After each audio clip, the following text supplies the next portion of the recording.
মানসিক চাপ, যন্ত্রণা কিংবা উদ্বেগ কমানোর জন্য বিভিন্ন ধরনের পদ্ধতির কথা আমরা জেনে এসেছি।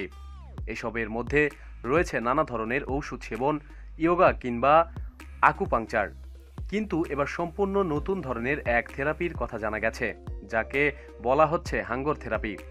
খবরে জানা যায় হাঙ্গর থেরাপিতে ভয়ঙ্কর হাঙ্গরের সঙ্গে সাঁতার কাটতে হবে রোগীদের। মার্কিন যুক্তরাষ্ট্রে সম্প্রতি এই থেরাপি চালু হয়েছে যুদ্ধক্ষেত্রে আহত সৈনিকদের জন্য।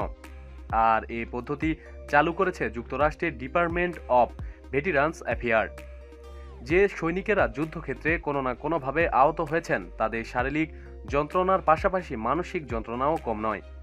আর এ ধরনের সৈনিকদের স্বাভাবিক করে তোলার জন্য নতুন এই পদ্ধতির প্রয়োগ করা হচ্ছে। ভয়ঙ্কর হাঙ্গরের সঙ্গে সাঁতার কাটার ফলে তারা সুস্থ হয়ে উঠেছেন বলে জানান চিকিৎসকরা।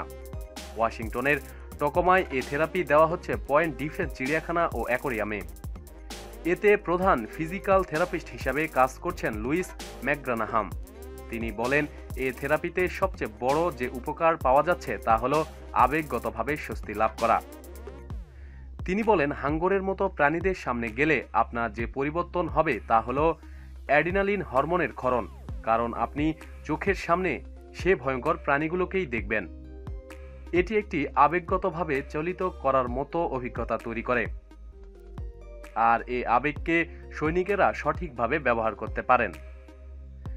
বিশেষজ্ঞরা বলেছেন, যারা যুদ্ধক্ষেত্রে ভয়ঙ্কর পরিস্থিতির মুখোমুখি হন, পরবর্তীতে তারা নানা ধরনের মানসিক সমস্যায় পড়েন। তবে এ ধরনের থেরাপির মাধ্যমে সে সমস্যা কাটিয়ে স্বাভাবিকভাবে জীবনযাপন করা সম্ভব। প্রতিদিন সব খবরাখবরের জন্য সাথেই থাকুন এবং সাবস্ক্রাইব করুন। ধন্যবাদ।